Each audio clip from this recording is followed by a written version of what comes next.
What's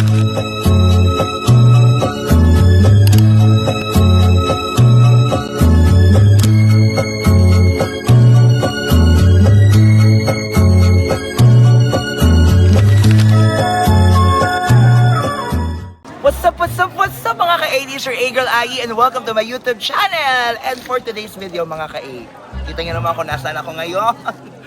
Ayan, first ever ko pong magna-Nazareno ngayong 2026.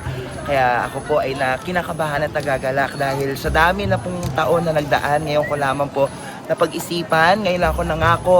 At ngayon ko lang din po tinupad sa taong ito na ako po yung mamamanata sa kanya. Kaya samahan niyo ako sa isang journey natin mga Katoliko dahil milyon-milyon pong tao ang pupunta para sa translasyon ngayong 2026. Kaya excited po ako mga ka-A. Tara, let's do this. Hey, durog-durog siya mama. Durog-durog to. Mga nakapaa, bawal tsinelas. Lahat kami nakapami, oh. Oo.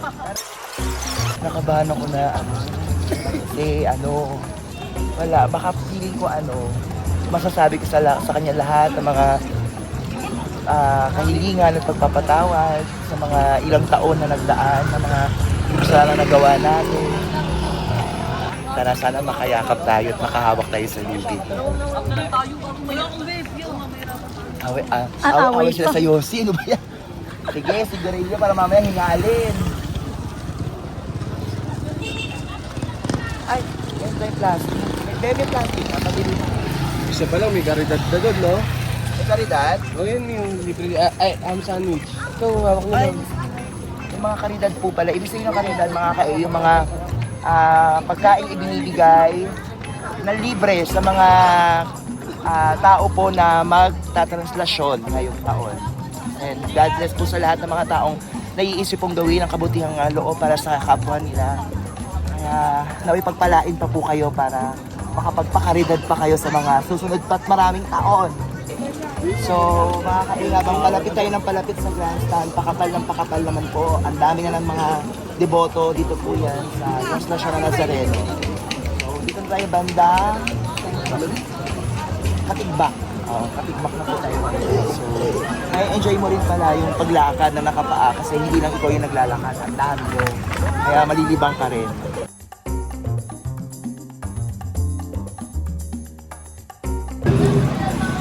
Lalo na yung mga walang nakakaalam. Amen. Kahit tayo. Ang unang misteryo ng luwalhati. Step! Okay na ako.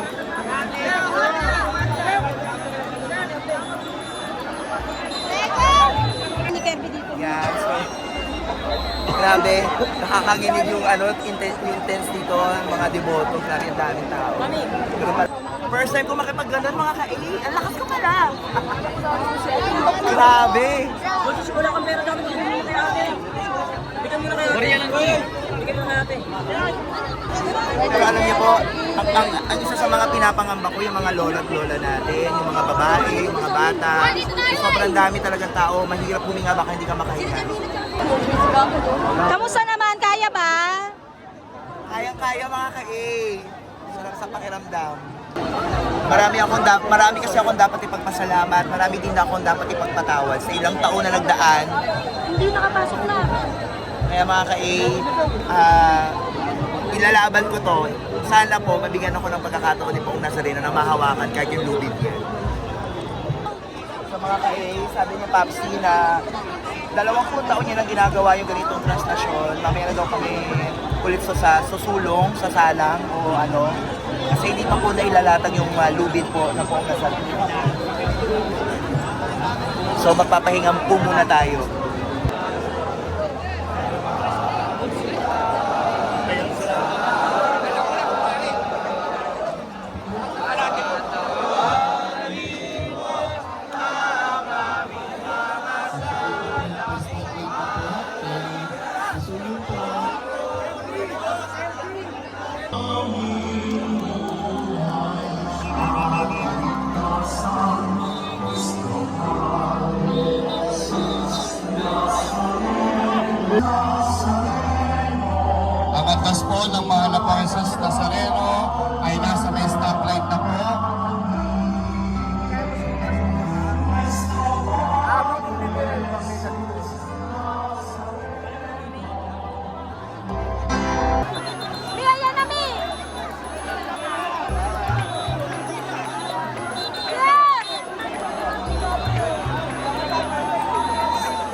So mga ka-A, thank you Lord. Maraming salamat po ang Nazareno. Nakasampa tayo sa lubid niya.